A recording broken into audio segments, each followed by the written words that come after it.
Topic इसी तरह से जो है वो क्लास में चलता है। ओरिएंटेशन में मैं हमेशा एक फ्री टॉपिक करवाया करता हूँ ताकि बच्चों को आइडिया हो जाए कि हम टॉपिक्स किस तरह से लेके चलें। आज का टॉपिक है ह्यूमर, अपनेसिया फॉर ऑल। ये प्योरली जी एक इमेजिनेटिव स्टेटमेंट है।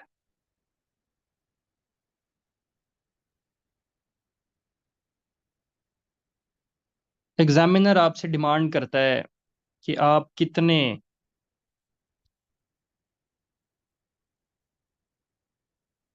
तखय्युलाती हो, आपका माइंड किस हद तक फ्लाइट कर सकता है इस टॉपिक को लेके। इस तरह के और मिलते जुलते टॉपिक्स आ सकते हैं, जैसे players of reading, players of philosophy, nothing. मतलब एक वर्ड भी एक ऐसे टॉपिक हो सकता है। सो इस तरह के टॉपिक्स में एग्जामिनर ये चेक करना चाहता है कि आप कितना अपने माइंड को फ्लाई करवा सकते हो, किस हद तक आप जा सकते हो। इस तरह की इमेजिनेटिव स्टेटमेंट्स के लिए आपकी फिलॉसफी प्लस साइकोलॉजी, इसके ऊपर ग्रिप होनी चाहिए। अगर नहीं है तो कोई मसला नहीं है, इस सेशन का पर्पज ही ये है कि आपको रिच कंटेंट डेवलप करवाया जाए।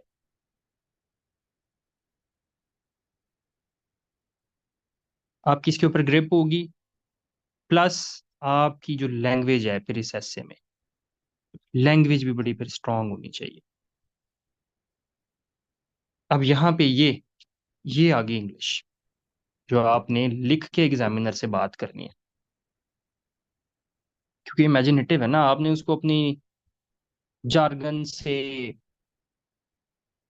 अपनी फिलोसफी और साइकोलॉजी की ग्रिप से ही उसको इम्प्रेस करना है ना, उसको कन्विंस करना है कि हाँ जी, ह्यूमर हल है जी। तो आए फिर देखते हैं कि कैसे ह्यूमर जो है वो नेसिया for all.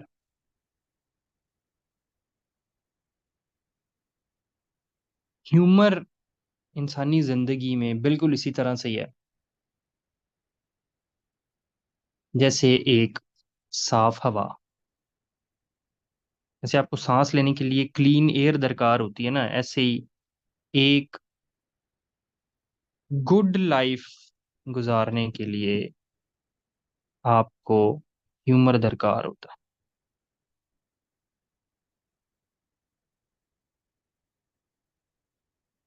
Clean air for breathing, same is the case for the good life pertaining to humour. ये पीडीएफ आपको आपके जो ग्रुप हैं उसमें शेयर हो जाया करेगा क्लास के एंड पे। लेक्चर में आप चीज़ें इस तरह से नोट करोगे। आज थोड़ी सी स्पीड हो सकता है ज़्यादा हो, क्योंकि क्लास रिकॉर्ड हो रही है।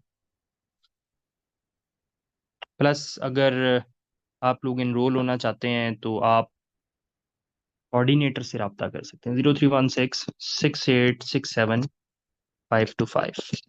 सादियाँ हैं जी कोऑर्डिनेटर। कुछ बच्चों के पास मेरा भी नंबर होता है, डायरेक्ट मेरे से भी कर रहे होते हैं। तो जो इनरोल होना चाहता है वो इन नंबर्स पे, मेरे नंबर पे और सादिया के नंबर पे रब्ता कर सकता है।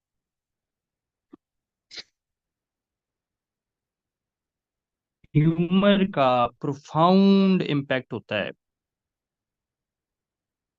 आपके माइंड्स पे, आपकी रोजमर्रा की जिंदगियों पे, आपके सोशल इंटरेक्शंस पे। ये थोड़ी सी हम अब तमहीद बांध रहे हैं शुरू में। हम आज कुछ ऐसे ही 12 से 15 कुछ इंसाइट्स हम देखेंगे जिनके अंदर humour, laughter as a best medicine के तौर पे आपको पोर्ट्रे होता हुआ नजर आएगा। ये पनासिया फॉर ऑल है ना, तो हमने अब देखना है कि यही हल है जी हर चीज का बस।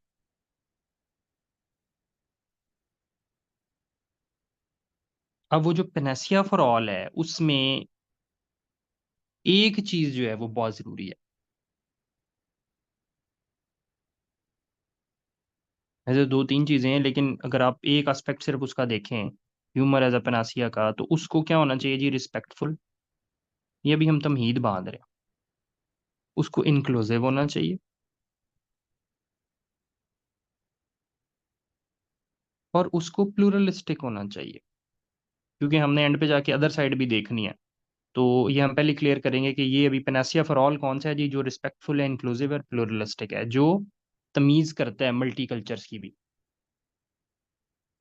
ठीक है, within the bounds of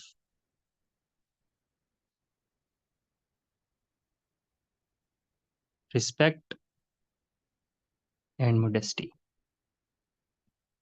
तो आए फिर देखते हैं। सबसे पहले है जी, laughter as a stress buster.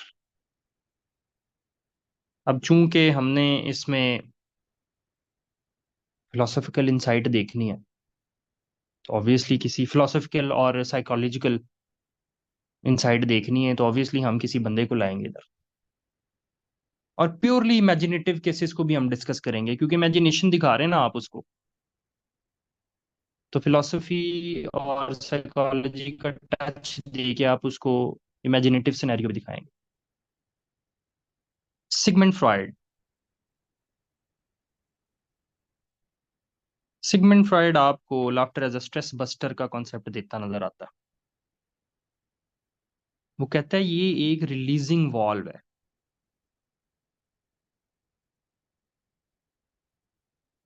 ये एक way to release pent up psychic energy है। अब ये देखें ना, ये आपको स्ट्रॉन्ग लैंग्वेज भी चाहिए, उसके लिए जार्गन्स चाहिए, तो वो आपको हर हेडर में उससे रेलेवेंट जार्गन्स और लैंग्वेज भी मिलती जाएगी। जिस तरह से एक स्टीम प्रेशर कुकर से नहीं रिलीज होती। अब देखिए, ये इमेजिनेशन है और रिफ्लेक्शन है, तो आप उसको बिल्कुल डेली लाइफ के सिनेरियोज के साथ लिंक करके उसको समझा रहे हैं, जैसे एक स्टीम प्रेशर कुकर से निकल रही होती है। आप इमेजिन करें कि आप एक ऑफिशियल प्रेजेंटेशन में बैठे हैं। ऑफिशियल प्रेजेंटेशन में बैठे हुए हैं, बड़ी एक जो है ना वो हाइप बनी हुई है जनाब, के बड़े सीनियर किस्म के वहाँ पे ऑफिशियल्स आए हुए हैं, स्टेट ऑफिशियल्स आए हुए हैं, स्टैब्लिशमेंट के ऑफिशियल्स आए हुए हैं। आप अपना सिनेरियो डिस्कस करें ना, कल को जाके आपने पावर कॉरिडोर्स में उठना बैठना। तो बड़ी एक हाइप भी बनी हुई है और बड़ा एक स्ट्रेस का माहौल है वहाँ पे। पैल्पिटेशन हो रही है, माइंड में आ रहा है कि पता नहीं क्या होगा। या आप अभी स्टूडेंट हैं, तो आप ये इमेजिन कर लें कि कोई यूनिवर्सिटी में आपकी प्रोजेक्ट की जो है ना वो प्रेजेंटेशन हो रही है। कुछ भी आप इमेजिन कर सकते हैं। आप एक्सीडेंटली वहां पे एक कैट वीडियो चला देते, या आप वहां पे कोई एक ऐसा फनी क्लिप चला देते हैं, इंटेंशनली नहीं, अनइंटेंशनली चल जाता है आपसे, instead of that which you were going to present.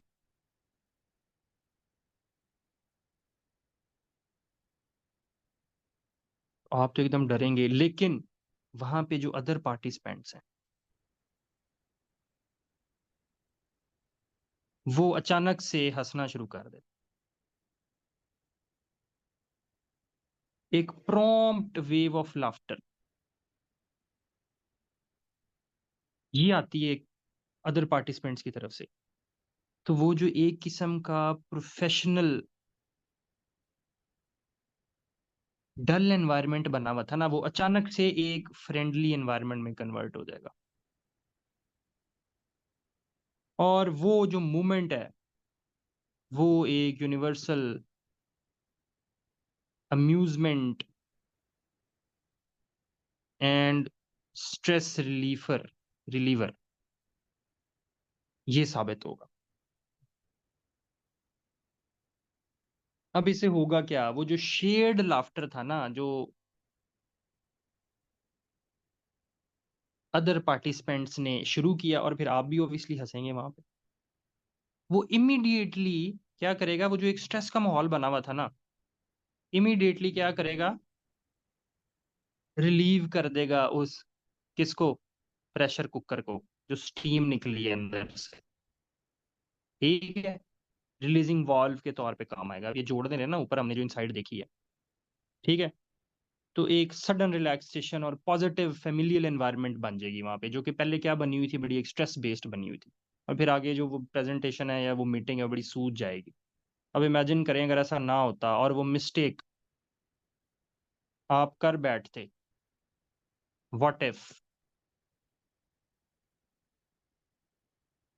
अगर वो लाफ्टर एब्सेंट हो जाता वहां से, और आप वो मिस्टेक कर बैठे हैं, तो वो मिस्टेक फर्दर क्या बन जाती, फ्रस्ट्रेशन का बाइस। तो just contemporary laughter change the whole scenario, और उससे फर्दर फ्रस्ट्रेशन बनने से अननेसेसरी डैमेज होता,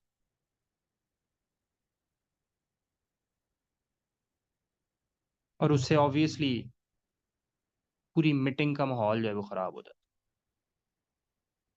समझ आ रही है जी? ये भी जस्ट एक हमने हेडर किया।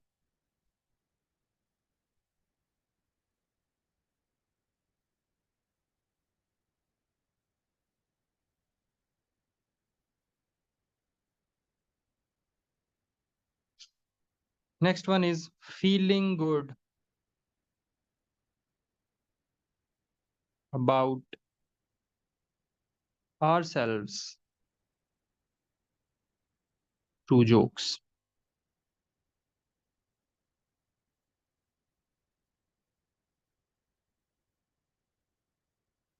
इसको अब ईगो बूस्ट भी कहते हैं। Ego boost in a burst of laughter.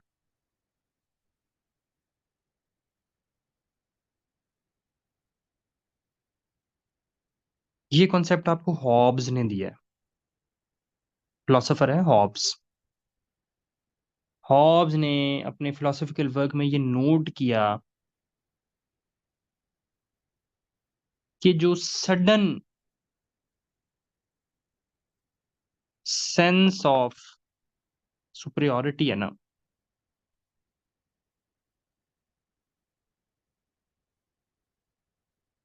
उसके ऊपर जो लाफ्टर किया जाता है, या उसके ऊपर जो कोई मजाक या ह्यूमर किया जाता है, उससे सेल्फ स्टीम बूस्ट होती है। मसलन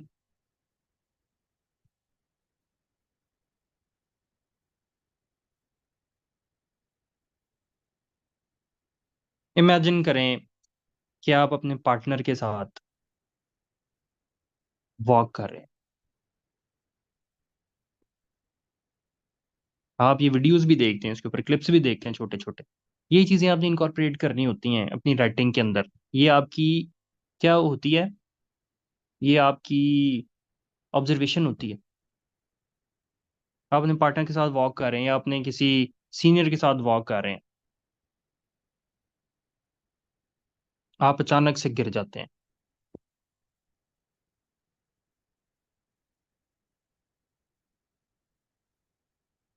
अब उस गिरने पे बजाय शर्मिंदा होने के, आप कहते हैं यार मैं तो चेक कर रहा था कि ग्रेविटी वाकई काम भी कर रही है कि नहीं। हाँ जी कर रही है। तो वो एक जो फीलिंग ऑफ शेम आनी थी उस गिरने से, वो आपके ह्यूमर से बदल गई, और वो आपका पार्टनर भी उससे मुस्कुराएगा, या आपका जो आपके बॉस वॉक कर रहा है वो भी मुस्कुराएगा। I was checking whether gravity still works। तो ये आपकी जो क्विक विट थी ना, उसने उस फ्लिप साइड को क्या कर दिया, एक चार्मिंग साइड बना दिया।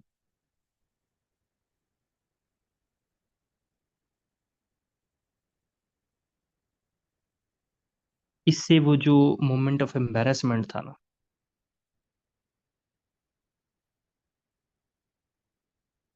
वो एलिविएट हो गया। काबू पा लिया अपने उसके, ह्यूमर से काबू पाया, और मूड भी अच्छा हो गया, प्लस सेल्फ कॉन्फिडेंस भी बढ़ गया कि वाह जी वाह, मैंने सिचुएशन कंट्रोल कर ली।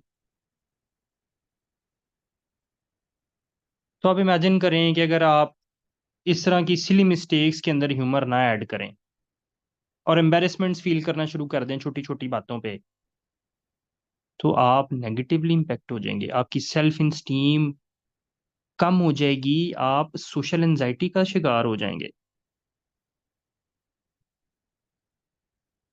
होगा ना ऐसे? Next is the surprise effect. Immanuel Kant, बड़ा नाम है। इमैनुअल कांत आपको इसके ऊपर बात करता नजर आता है।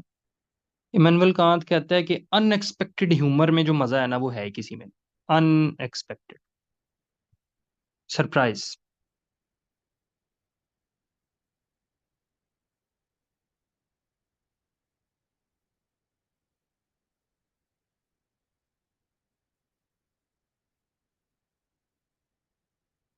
अनएक्सपेक्टेड ह्यूमर में आप जौन सी मर्जी अपनी जिंदगी से एग्जांपल्स लें।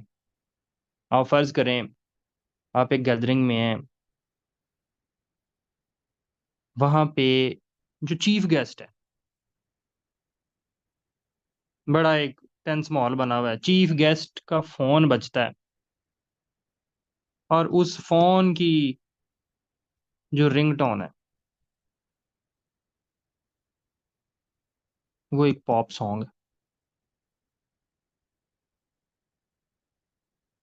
तो अचानक से वो जो सारा क्राउड है, that will burst into a laughter,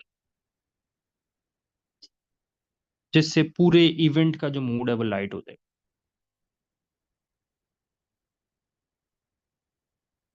तो ये जो सडन आउटब्रेक ऑफ लाफ्टर होता है ना, या अनएक्सपेक्टेड ह्यूमर जो होता है, ये आपको अनएक्सपेक्टेड लाइफ सिचुएशंस को मैनेज करने में हेल्प करता है, आपके हार्ट को लाइटनिंग इफेक्ट देता है, आपकी मेंटल एजिलिटी बनवाता है।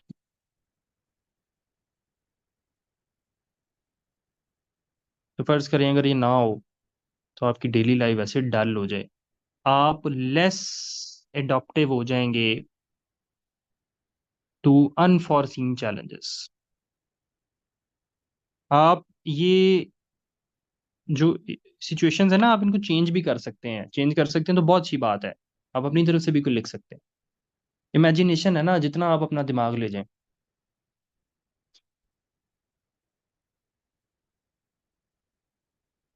Next is humour as a social glue.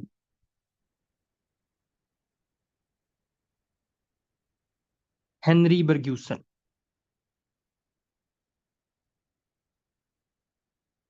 Bergson,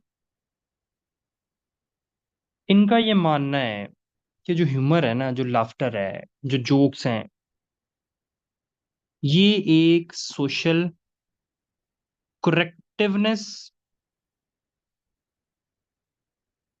and bond का काम करता है।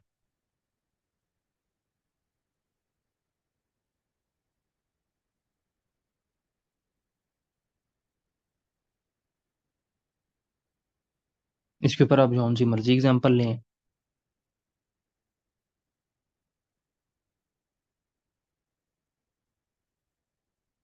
इधर मैं एग्जांपल जान के छोड़ूंगा, आप खुद ऐड करें, खुद भी तो आपने काम करना है ना। कॉन्सिक्वेंस मैं आपको बता देता हूँ, रियल लाइफ के अंदर जो उसका पॉजिटिव कॉन्सिक्वेंस होगा, वो जो शेयर्ड मोमेंट ऑफ लाफ्टर या शेयर्ड मोमेंट ऑफ ह्यूमर होगा ना, वो इंक्लूसिव एटमॉस्फेयर बनाएगा।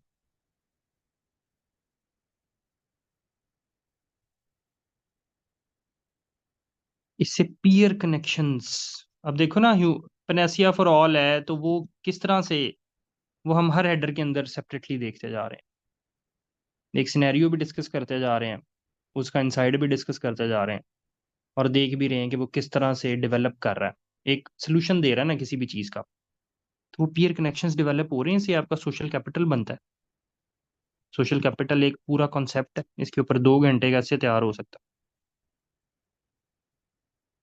तो आप इमेजिन करें कि अगर ये इंक्लूसिव एटमॉस्फेयर ना बने, पीयर कनेक्शंस ना बने, जेन्युइन रिलेशनशिप्स ही ना डेवलप हों, तो वो होते ही इस तरह से हैं, ह्यूमर से, थोड़ी फनी साइड से, थोड़ी लाइटर नोट पे बात करने से। तो वो ना हो तो क्या हो, सोशल कैपिटल ही डेवलप नहीं होगा।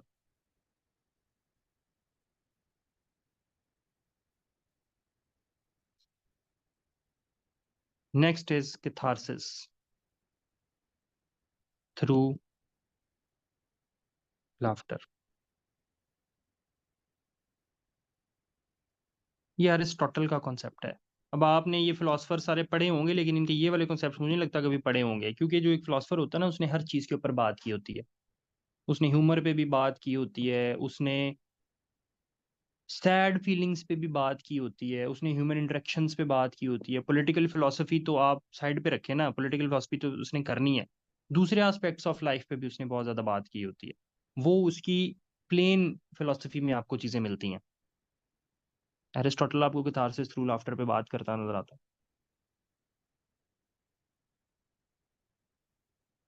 वो कहते हैं ये जो आपके एक्सेस इमोशंस होते हैं ना, एक्सेस इमोशंस को वेंट आउट करने के लिए आप ह्यूमर का यूज करते हो, ताकि इमोशनल बैलेंस क्रिएट हो सके। आप देखते हो अक्सर लोग बड़ा डिप्रेशन का शिकार होते हैं, उनसे पूछो क्या हुआ है, या तो उन्होंने अपना रोना रोका होता है, या तो फिर अपनी खुशी रोकी होती है, तो वो डिप्रेशन के अंदर चले जाते हैं। तो ये जो एक्सेस इमोशंस है ना, इसको वो कहता है कि ये थ्रू ह्यूमर एंड लाफ्टर, ये वेंट आउट का जरिए। वो कहते हैं ये बड़ा सख्त दिल हो गया है, मुझे वो कभी रोया ही नहीं, उसको इतने गम मिले वो कभी रोया ही नहीं, या उसको किसी चीज पे हंसी नहीं आती जी। तो ये बात कर रहा है अरिस्टोटल।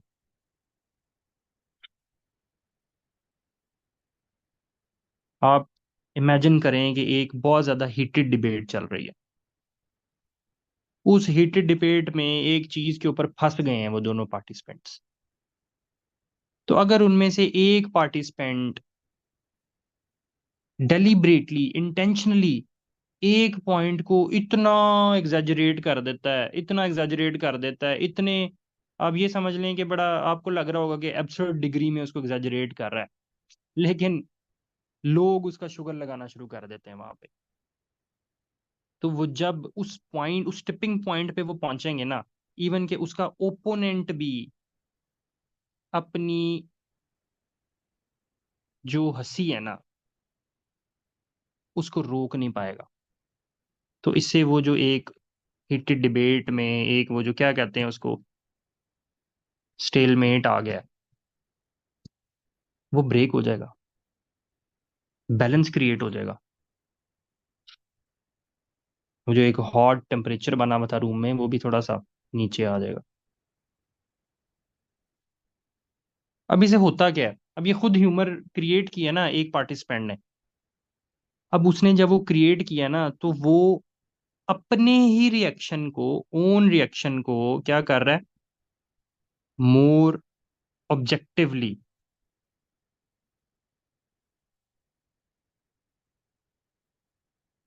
रिव्यू कर रहा है। उसने थोड़ा सा टाइम टेक किया वहां पे, वो कहते हैं ना टाइम ले रहा थोड़ा सा बंदा, बहाने मार के। तो उसने कहा यार हो सकता है मैं गलत हूँ, लेकिन ये बड़े दिल की बात होती है, लेकिन उसने सहारा लिया ह्यूमर का, उससे अपने रिव्यू किया, और उसने सिचुएशन को जो है ना उसके अंदर एक बैलेंस क्रिएट कर दिया। स्ट्रेस भी कम हो गई और इमोशनल रिजिलियंस भी बन गई इससे।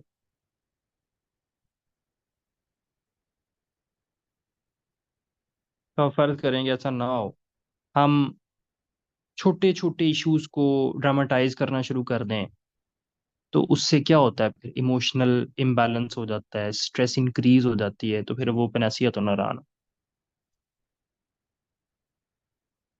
फिर है जी, kind jokes are the best.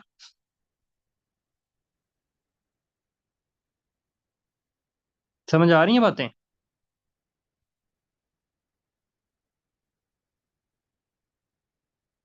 ये इमेजिनेटिव है। आप किसी भी तरह से इसको जो है ना इमेजिन करिए, आपके माइंड की जो है ना फ्लाइट है, ठीक है, उस पर आप लेके जा सकते हैं इसको। बड़ा सिंपल रखा है मैंने इसको, बिल्कुल कॉम्प्लेक्स नहीं किया। आम बातें हैं, लेकिन वो एक लॉजिकल सीक्वेंस में कनेक्शन के साथ हो रही हैं बस।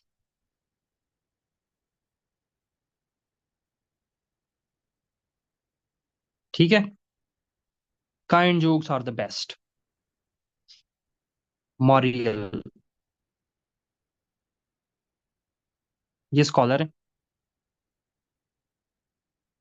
ये कहते हैं कि वो वाला ह्यूमर जो किसी को अपलिफ्ट कर दे, rather than belittling one, ethical laughter, वो बेस्ट है दुनिया में। इमेजिन करें आप, बड़ा एक स्ट्रेसफुल दिन है आपका, आप ऑफिस में काम कर करके थक गए हैं, आप अपने ही जो है वो कंप्यूटर के साथ मजाक कर रहे हैं, आपके इर्द गिर्द आपके दूसरे कलीग्स भी हैं, आप कहते हैं कि यार ये मेरे कंप्यूटर को ना जासूस होना चाहिए राइवल कंपनीज का। क्यों भला? क्योंकि आपका कंप्यूटर इतना स्लो है, वो स्टक हो जाता है, फ्रीज हो जाता है, छुप जाता है, जैसे वो कोवर्ट एजेंट नहीं होता, अंडर कवर एजेंट, नजर नहीं आता। तो आपके सारे कुलीग हंसना शुरू कर देते हैं, और वो जो एक स्ट्रेस बनी हुई है वो क्या हो जाती है, रिलीव हो जाती है, कलेक्टिव मूड फॉस्टरिंग हो जाती है। इससे आपकी कम्युनिटी भी स्ट्रेंथन हुई और सेंस ऑफ बिलोंगिंग भी बनी। और क्या चाहिए?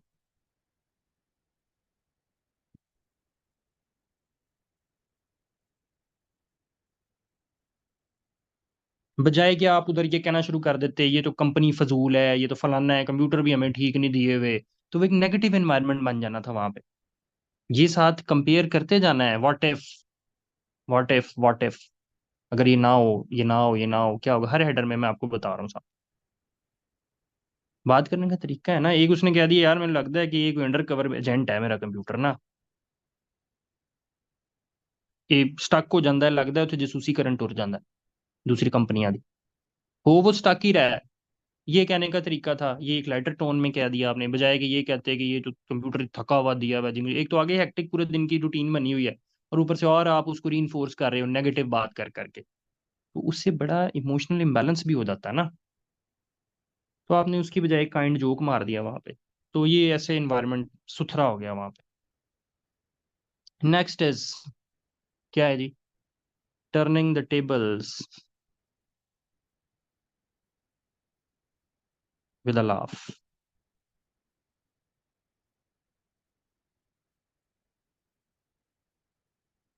बख्तीन।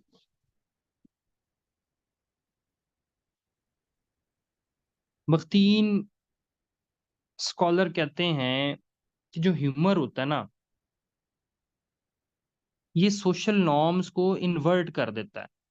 सोशल नॉर्म्स को क्या कर देता है? इन्वर्ट, टेम्परेरीली, वक्ती तौर पे।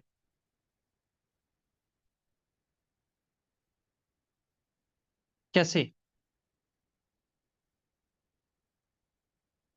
आप एक बोर्ड मीटिंग में बैठे हुए हैं, या आप अपने बड़ों में बैठे हुए हैं, या एक न्यू इंटर्नी किसी कंपनी में गया है, तो बड़ा जूनियर है अभी,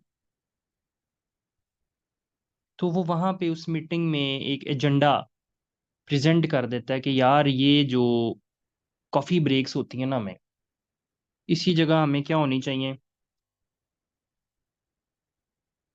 नैप ब्रेक्स।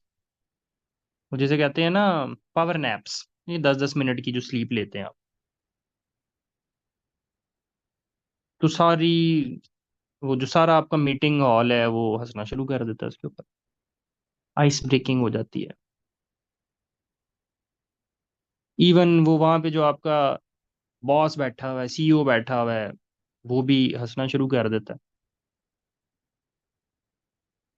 वो कहता है नहीं यार, हम इसको क्या करते हैं, उस कॉफी ब्रेक में मोर कॉफी ऐड कर देते हैं। वो भी उसने भी आगे से जो है ना वो एक, इसे कहते हैं जुगत मार दी, तो वो एक लाइटर सा एनवायरनमेंट बन गया वहां। इससे क्या होती है, इससे वो जो आपकी वर्क प्लेस हायरार्कीज, स्टिफनेस होती है ना, ये रिड्यूस होती है। इससे मोर डेमोक्रेटिक वर्क एनवायरनमेंट बनता है। और क्या चाहिए? बन गया ना पनेसिया फॉर ऑल। और ओपन इंटरेक्शंस होते हैं ऑफिसेज में भी, सोशल गैदरिंग्स में भी। तो अगर ये ना हो, व्हाट इफ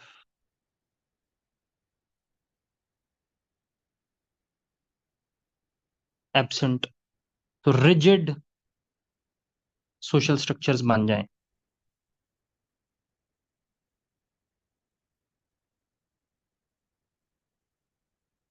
इनोवेशन स्टिफल होकर रह जाए।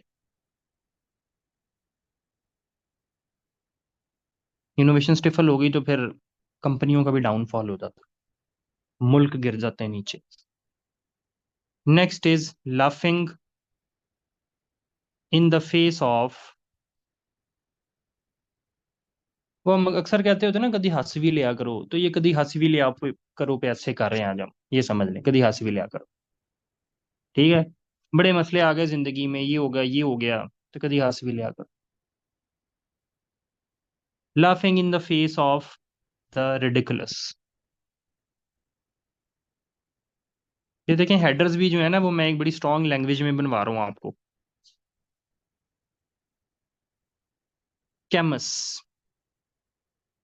ये स्कॉलर है।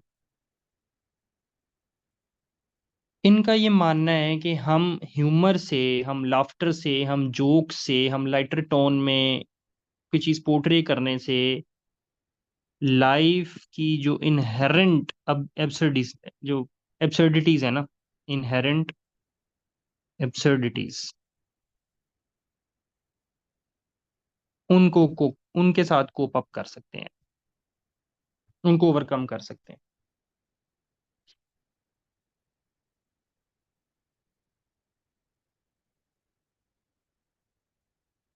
आप इमेजिन करें, आप एक पार्क में बैठे हुए हैं, पिकनिक मनाने गए हैं, वहां पे एक बड़ा सा परिंदा आता है और आपका सैंडविच उठा के उड़ जाता है। इर्द गिर्द के लोग आपको देख रहे हैं, आप पे हंसे हैं, बजाय इसके कि आप डाउन फील करना शुरू कर दो, नेगेटिव शुरू कर दो, बजाय उसके पीछे भागना शुरू कर दो, अब चुप करके ना अपने जाओ उनके पास जो आपको देख रहे हैं, उनको यार मुझे लगता है इसका भी लंच टाइम था। तो वो मोमेंट लाइट हो गई, आपने जोक किया, आपने ह्यूमर किया, आपकी वही बात, सेल्फ स्टीम भी बढ़ गई। रिडिकुलस हुआ था ना, आपके साथ रिडिकल हुआ, एक मजाक हो गया आपके साथ, आपने उस मजाक के अंदर से जो है वो ह्यूमर निकाल ली। उनको यार मैंने लगता था भी लंच टाइम सी, उन्होंने भुख लगी हुई सी, चलो ले गया, मैंने तुसी दे दो। ठीक है, मतलब इसे कहते हैं, ये जो है ना, ये चीज, ये इमोशनल रिजिलियंस, ये बिल्ड होना बड़ा जरूरी है आप लोगों के अंदर भी, क्योंकि आप लोगों ने कल को फील्ड में आना है, तो field is a very hectic task. तो आपने ह्यूमर से इसको कंट्रोल करना है। अक्सर बच्चे कह रहे हमारी ट्रेनिंग नहीं होती है, मैं आपको बता रहा हूँ, इस तरह की ट्रेनिंग बड़ी जो है ना, वो कहते हैं कि बड़ा एक गैप है, और सपोर्ट भी आपकी इमोशनल कोई नहीं मिल रही होती, आपने खुद ही उससे कोप अप करना है। तो आज का ऐसे उस लिहाज से भी बड़ा इंपॉर्टेंट है। मेरे टॉपिक्स में लाइफ लेसन्स भी होते हैं, जो बच्चे सेशन रेगुलर ले रहे हैं उन्हें पता है, जो लेंगे उन्हें पता चल जाएगा।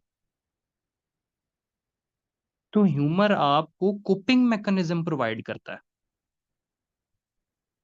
कोपिंग मैकेनिज्म, ये कोई आसान बात है? ये कोई आम बात है?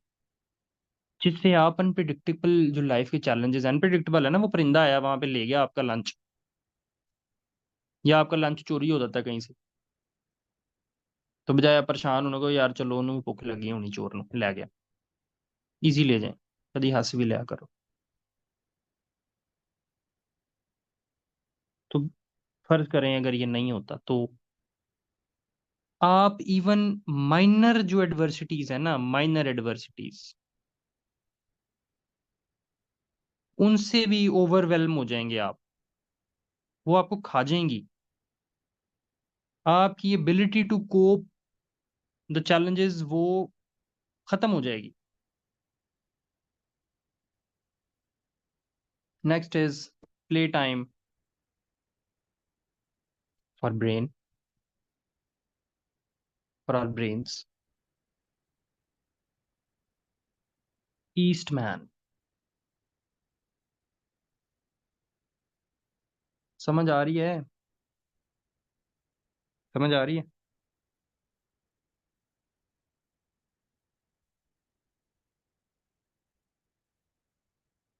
बस वो आपको अब याद आएंगे ना, तो वो देखिए आपने मूवी देखी हुई है, तो वो मूवी से अब आपको रिलेट करेगी। इसलिए कहते हैं ऐसे जो होता है ना, वो ऐसे हर चीज है।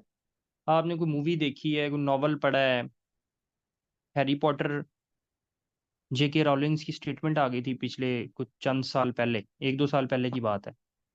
हैरी पॉटर की स्टेटमेंट थी वो नॉवल की। मुझे याद नहीं एग्जैक्टली क्या थी। तो ऐसे इस तरह ही होता है, ऐसे जो है ना, आप समझ लें कि एक पूरी यूनिवर्स है। ऑब्जर्वेशन आपकी, आपका माइंड, आपकी रिसर्च, आपकी गैदरिंग्स, आपकी कम्युनिटी, हर चीज़ इफेक्ट करती है आपकी ऐसे राइटिंग को। ऐसे में जो है ना बंदा, उसकी पर्सनालिटी निकल के सामने आ जाती है एग्जामिनर के। इसलिए ऐसे रखा जाता है। Play time for our brain. Eastman. Eastman का मानना है कि ह्यूमर एक ऐसा इसेंशियल मेंटल प्ले है, इसेंशियल मेंटल प्ले, जो क्रिएटिविटी को स्पार्क करता है।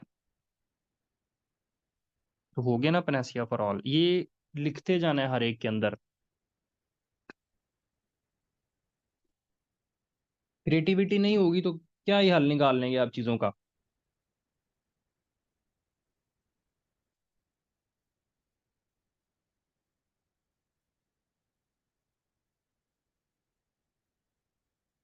तो फर्ज करें आप एक स्टैट्स की क्लास में बैठे हुए हैं, बड़ी ड्राई होती है ये, बड़ा ड्राई सब्जेक्ट है ये। लेकिन आपका जो प्रोफेसर है वो बड़ा, कहते हैं ना, उस्ताद आदमी है। वो अचानक से एक जॉम्बी एपोक्लिप्स, उसकी एग्जांपल दे के आपको स्टैट समझाना शुरू कर देता है। प्रोबेबिलिटी कॉन्सेप्ट्स आपको उससे समझाना शुरू कर देता है। ये जॉम्बी आउटब्रेक, ये समझ रेबीज आउटब्रेक होगी दुनिया में, खुदा ना खास्ता। मूवीज तो आपने देखी होंगी। तो एक तो उसने ह्यूमर ऐड कर दिया, दूसरा वो एंगेज भी ज्यादा कर देगा बच्चों को। इससे लर्निंग जो होती है ना, वो बड़ी इंजॉयबल हो जाती है। इवन ड्राई सब्जेक्ट्स भी मजेदार बन जाते हैं, मेमोरेबल हो जाते हैं, याद रह जाती हैं चीजें एनेक्डोट्स के थ्रू। ह्यूमर जो है वो याद रह जाता है।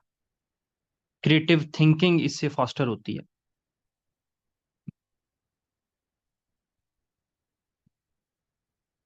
प्रॉब्लम सॉल्विंग स्किल्स डेवलप होती हैं।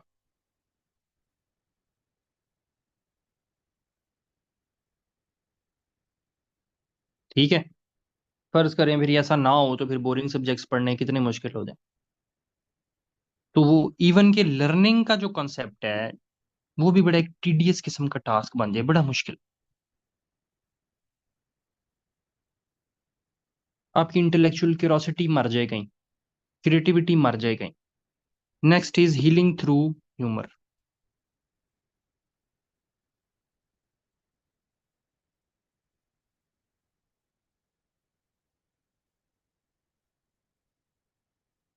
डिवाइस। ये वो ब्रांड वाला नहीं है, ये स्कॉलर है। थेरापेटिक इफेक्ट है जी ह्यूमर का, इसका ये मानना है। हकीम है भाई।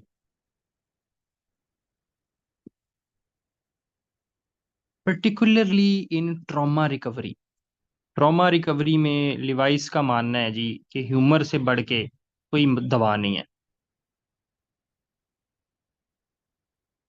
फर्ज करें आप एक हॉस्पिटल में हैं, या कोई पेशेंट हॉस्पिटल में, उसकी कोई सर्जरी हुई है। ठीक है। अब वो सर्जरी के बाद बेचारा बड़ा, देखो ना, माड़ा हो गया, कमजोर हो गया है। उसके पास एक नर्स खड़ी होती है, उसको कहता है यार मैं तो वेट लूज करने के लिए ये कराया है। ऊंची सारी क्या देता है। तो वो इर्द गिर्द भी जो पेशेंट्स होते हैं ना, हंसना शुरू कर देते हैं। उसने ह्यूमर ऐड कर दिया अपनी तकलीफ में भी। तो वो सारे एक वो जो हॉस्पिटल में बड़ा एक स्ट्रेस का एनवायरनमेंट उस वार्ड में बना हुआ था, वो अचानक से एक ह्यूमर में तब्दील हो गया, लाफ्टर में तब्दील हो गया।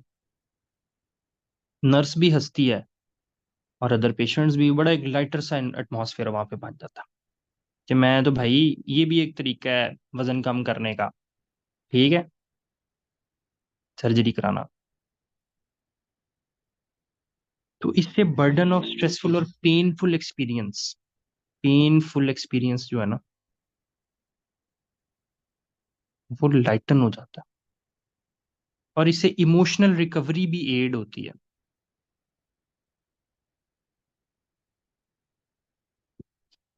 फर्ज करें अगर ये ना हो, आप ट्रॉमे के साथ रह रहे हो, कोप अप कर रहे हो, तो वो ज्यादा चैलेंजिंग हो जाएगा।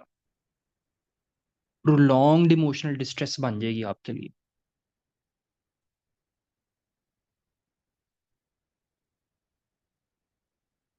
Next is smart laughs.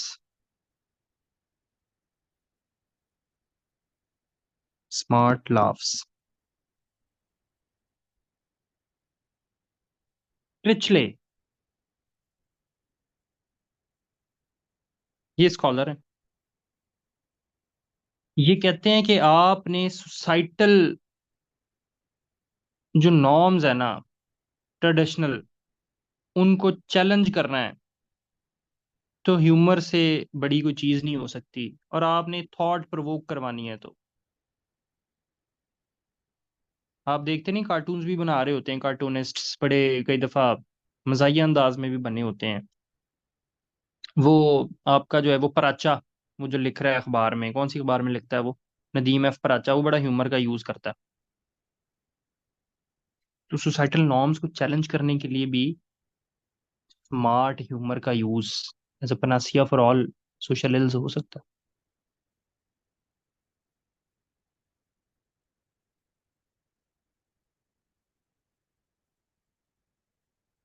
Town hall में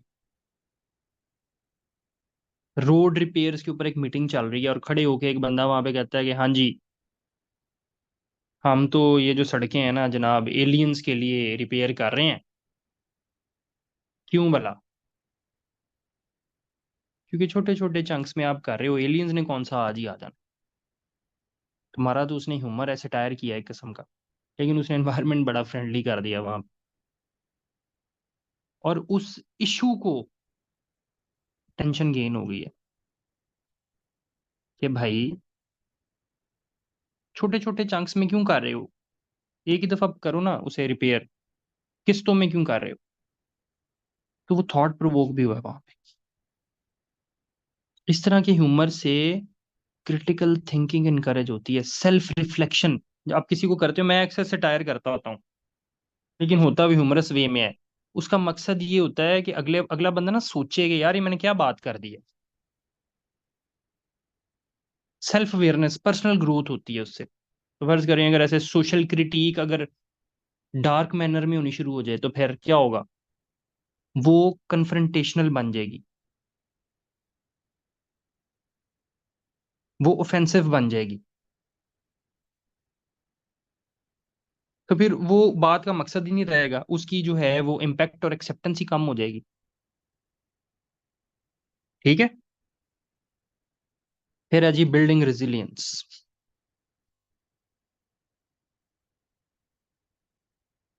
थ्रू ह्यूमर।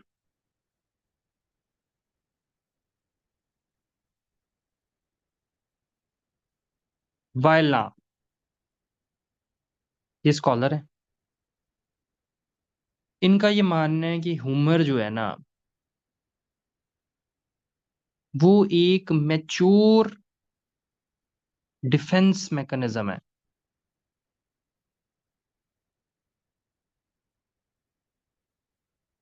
जिससे इमोशनल रेजिलियंस बिल्ड होती है।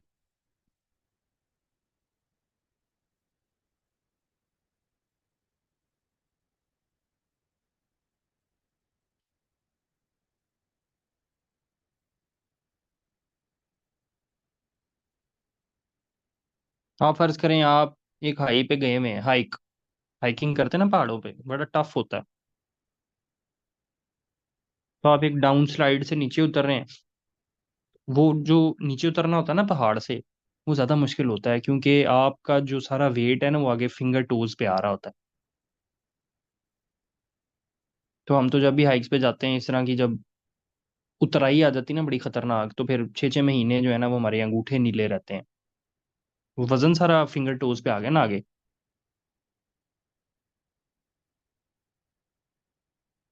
तो उधर आप कहें यार कि जैसे मड स्लाइड सर्फिंग नहीं करते,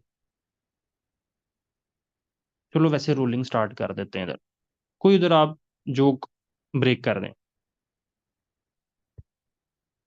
हम बड़े उधर जोक्स ब्रेक करते जा रहे होते हैं, क्यों? क्योंकि वो बड़ा मिजरेबल होता है एडवेंचर। आप बड़ी पेन हो रही होती है पैरों में।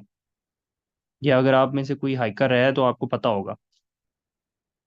तो वो जो एडवेंचर होता है वो बड़ा फिर एक कंफर्टेबल सिनेरियो इंसान के लिए बन जाता है, अगर आप उसमें ह्यूमर ऐड कर देते हैं। मैंने आपको एग्जांपल दिया, आप कोई भी एग्जांपल दे सकते हैं, इसमें कोई भी सिनेरियो बना सकते हैं। तो वो जो सेटबैक्स आ रहे हैं ना उसको अगर आप पॉजिटिव ह्यूमरस एटीट्यूड के साथ अगर फेस कर रहे हैं तो आप इमोशनल रिजिलियंस बना रहे होते हैं। फिर आप हंस के जो है मुसीबतें सह जाते हैं। तो अगर ये ना हो तो life setbacks could seem more daunting, potentially leading towards the discouragement and pessimistic outlook.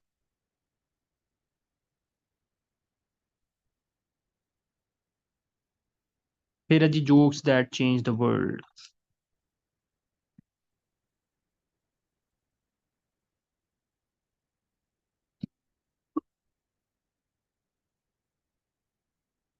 Zizek, ये स्कॉलर है। ये कहता है कि जो ह्यूमर है ना, humour is a potent form of political critic and engagement.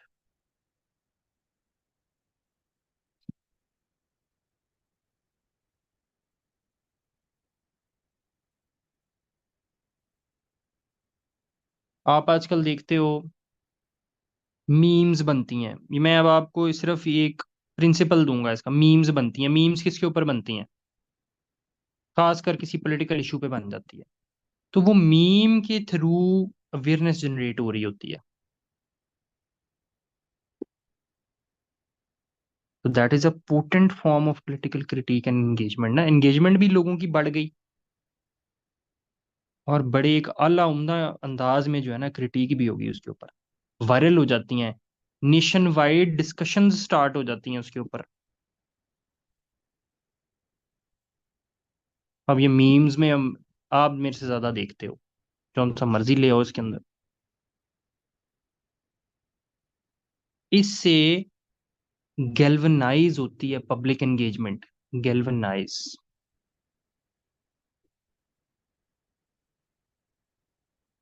बढ़ती है। ये जार्गन्स होते हैं ना, आपको जार्गन्स में लिख देता होता हूँ यहाँ पे। और इससे मोर इन्फॉर्म्ड सिटीजनरी बन रही होती है। Informed citizenry.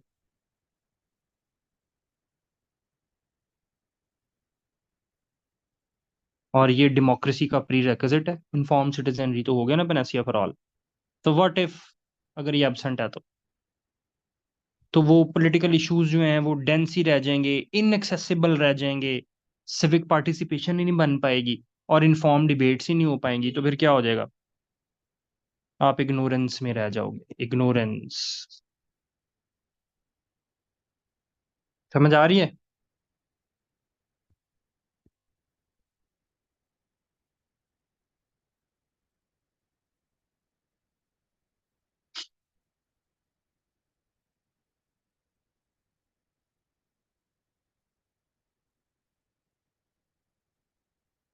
मजा आ रहा है?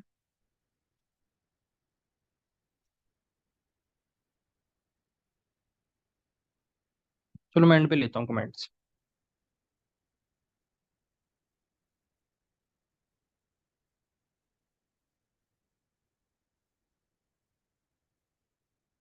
विजडम इन विट, ये मेरे ख्याल में 12 से ज्यादा हो गए हैं। विजडम इन विट।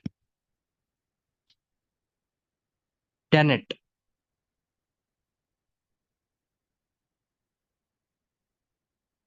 वो कहता है कि विजडम इम्पार्ट करने का सबसे सबटल टूल है ही ह्यूमर, जो स्टेटस को भी चैलेंज करता है।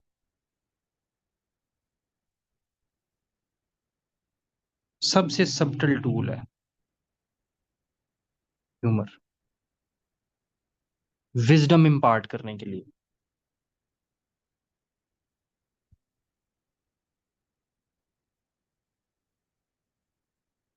Brevity is a soul of wit. वो जो प्रिसाइजनेस पे बात की थी ना, तो प्रिसाइजनेस में भी ह्यूमर होता है। इस पे आप जौन सा मर्जी, अब ये आप पे मैंने छोड़ा जी, सिनेरियो आपने बनाना है। एजुकेशन के अंदर ह्यूमर का यूज कॉम्प्लेक्स आइडियाज को डीमिस्टिफाई कर देता है और उनको इजियर बना देता है अंडरस्टैंडिंग के लिए, ग्रास्प करने के लिए, इंजॉयबल टू लर्न बना देता है। फर्ज करें ऐसा ना हो तो एकेडमिक्स और फिलोसफिकल डिस्कोर्सेज तो वैसे बड़े डल हो जाएं और वो सिर्फ इलीट्स के लिए रह जाएं, जनरल पब्लिक उनको समझ ही ना सके। पीटीवी के ड्रामे आप पुराने देखें, बड़े फिलोसफिकल। आप उसमें वो मोइन अख्तर और वो किसकी आती होती थी, किसी को पता है? वो एक प्रोग्राम लगता होता था मोइन अख्तर का, और साथ वो कौन बैठे होते थे, तो बताएगा मुझे?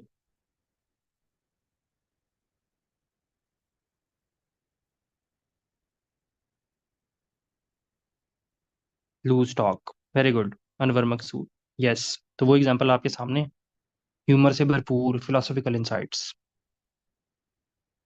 शुक्र है कि अच्छे बच्चे हैं क्लास में। तो वो एकेडमिक और फिलोसफिकल डिस्कोर्सेज को ह्यूमर में डिस्कस हो रहा होता है वहां पे।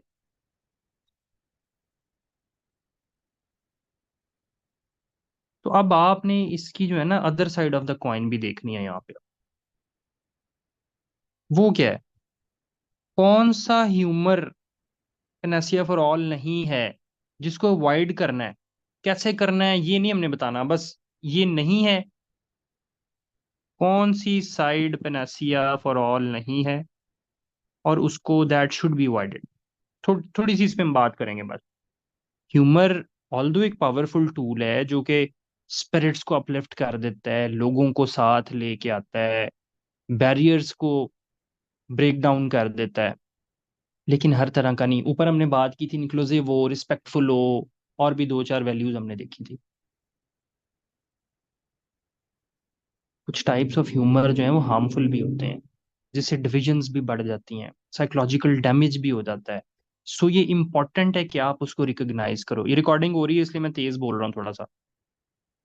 तो फिर हमें अब उन टाइप्स को भी थोड़ा सा जरा देखना है, ताकि हम उनसे बच सकें फिर। बी लिटलिंग, किसी को नीचा दिखाने के लिए जो ह्यूमर है जी, इसके ऊपर भी हॉब्स लिखता है जी, थॉमस हॉब्स। अब सुन लो, ऐसा ह्यूमर जो सेंस ऑफ सुपरियॉरिटी से निकले, जिससे आप ऐसे ह्यूमर को हाईलाइट करो जो कि at the expense of others dignity हो, जिससे टेम्परेरीली तो आप अपनी सेल्फ स्टीम को बूस्ट दे रहे हो लेकिन अगले का मजाक बनाई जा रहे हो। तो इससे अगला बंदा क्या फील करता है? ह्यूमिलिएटेड, एलिनिएटेड, शर्मिंदा हो जाएगा बेचारा वो तो, मॉक होगा वो, लॉन्ग टर्म साइकोलॉजिकल हार्म हो रहा है उसका, उसकी सेल्फ स्टीम रिड्यूस हो जाएगी, उसकी सोशल एंजाइटी बढ़ जाएगी, उसके जेन्युइन सोशल कनेक्शंस खराब हो जाएंगे, हॉस्टाइल एनवायरनमेंट बन जाएगा, कल्चर ऑफ डिसरिस्पेक्ट बन जाएगा। जो ऊपर बातें की हैं उसे उल्ट हो रही हैं यहाँ पे। इसके ऊपर कांत भी लिखता है, manual Kant, philosophy of ethics में,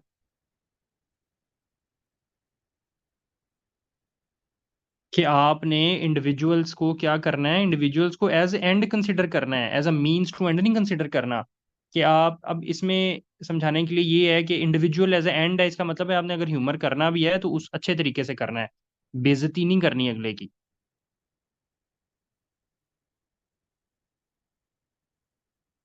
क्योंकि वो मीन्स आपका मीन होगा बेइज्जती करना, आपका एंड होगा बेइज्जती करना, मीन आप बना लोगे उस शख्स को। कांत कहता है ये नहीं करना, आपने एंड रखना है उस शख्स को, मीन बनाना है ह्यूमर, ताकि उसकी रिस्पेक्ट डिग्निटी ना हर्ट हो। ठीक है। फिर है जी स्टीरियोटिपिकल एंड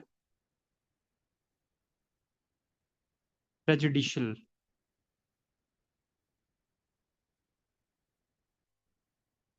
ह्यूमर। इससे भी बचना है जी आपने, जिससे स्टीरियोटाइप्स रीइंफोर्स हो रहे हो, रेस, जेंडर, रिलीजन, एथनिसिटी, जिससे अनएथिकल एंडोर्समेंट्स या फॉल्स एग्जेजरेशंस बन रही हो, सोसाइटल डिविजन्स क्रिएट हो रही हो। प्लेटो वॉर्न करता है आपको, प्लेटो वॉर्न्स, वॉर्न करता है against the dangers of such falsehood in society.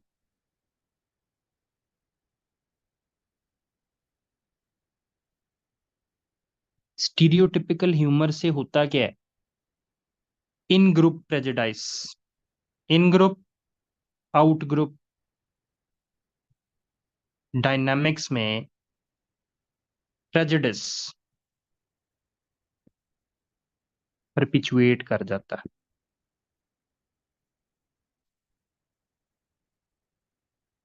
और ये हार्म करता है अपने सब्जेक्ट्स को, एम्पथेटिक कैपेसिटी को खत्म कर देता है।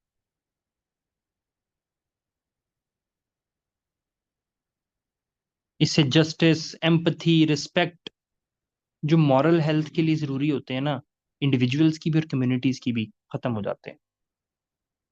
Next is sarcasm and cynicism. इसको कंसिडर तो किया जाता है higher form of wit. Sarcasm करना जो है ना, वो एक अक्लमंद आदमी की निशानी होती है। लेकिन ग्रीक फिलोसफर्स के यहाँ सिनिसिज्म, स्पेसिफिकली इसमें सिनिसिज्म आ जाए ना फिर, तो ये पर्सनल रिलेशनशिप्स को खराब कर देता है। जो सोसाइटल वैल्यूज या सोशल क्रिटिक होती है ना, वो at the expense of personal relationships चली जाती है। हाँ, और सरकाजम व्हेन मिसअंडरस्टूड, क्योंकि सरकाजम एक समझदार आदमी की तरफ से हो रहा होता है, और उसको फिर अंडरस्टैंड भी किसी ने जिसने करना है उसकी भी समझ ज्यादा होनी चाहिए। तो वो समझ नहीं जब आता ना, जब मिसअंडरस्टूड होता है, उससे फिर मिसट्रस्ट बन जाता है। अगला बंदा आपको अपना दुश्मन मानना शुरू कर देता है, जिससे कन्फ्लिक्ट और सोशल आइसोलेशन बन जाती है।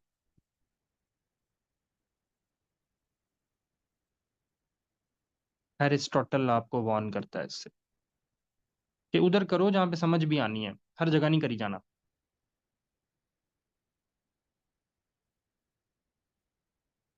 माइल्ड सार्काज्म वो कहता है करो, माइल्ड करो, एक्सेसिव एग्जेजरेशंस नहीं करनी। फिर ऐसा ह्यूमर दैट अवॉइड्स अकाउंटेबिलिटी, ये भी खतरनाक है जी। ये हम other side of the coin देख रहे हैं। ऐसा ह्यूमर जो कि सीरियस इश्यूज को डिफ्लेक्ट करने के लिए यूज हो।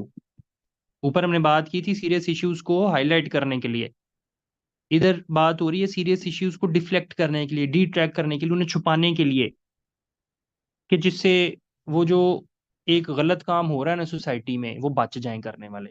तो humour that avoids accountability should be avoided. ये मॉरल रिस्पॉन्सिबिलिटी और एथिकल डेवलपमेंट उसको फुलफिल जो नहीं कर रहे ना, तो ये फिर वो गलत कर रहे हैं।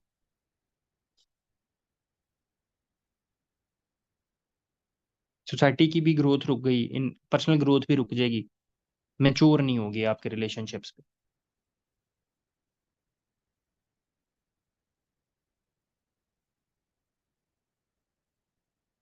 तो हमने देखा कि ह्यूमर एक पावरफुल टूल है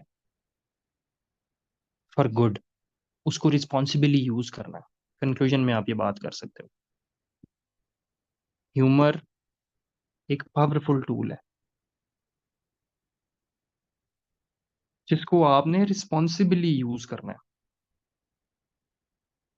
मॉरली अपराइट होके यूज करना है, एज अ यूनिवर्सल रेमेडी लेना है, लेकिन उसकी जो हार्मफुल टाइप्स हैं उससे बचना भी है। एथिकल ह्यूमर जिसमें डिग्निटी की रिस्पेक्ट हो रही हो, इंक्लूसिविटी प्रमोट हो रही हो, जेन्युइन कनेक्शंस फॉस्टर हो रहे हो, साइकोलॉजिकल वेल बीइंग हो रही हो, आपने माइंडफुल रहना है ह्यूमर करते हुए भी। अदरवाइज फिर वो पनासिया फॉर ऑल नहीं है। तो जो बच्चा सेशन ज्वाइन करना चाहता है वो कोऑर्डिनेटर से रब्ता कर ले, 6867 525, या मेरे से भी डायरेक्ट कर सकता है 0334 4656 111। सेशन जो है जनाब, सैटरडे संडे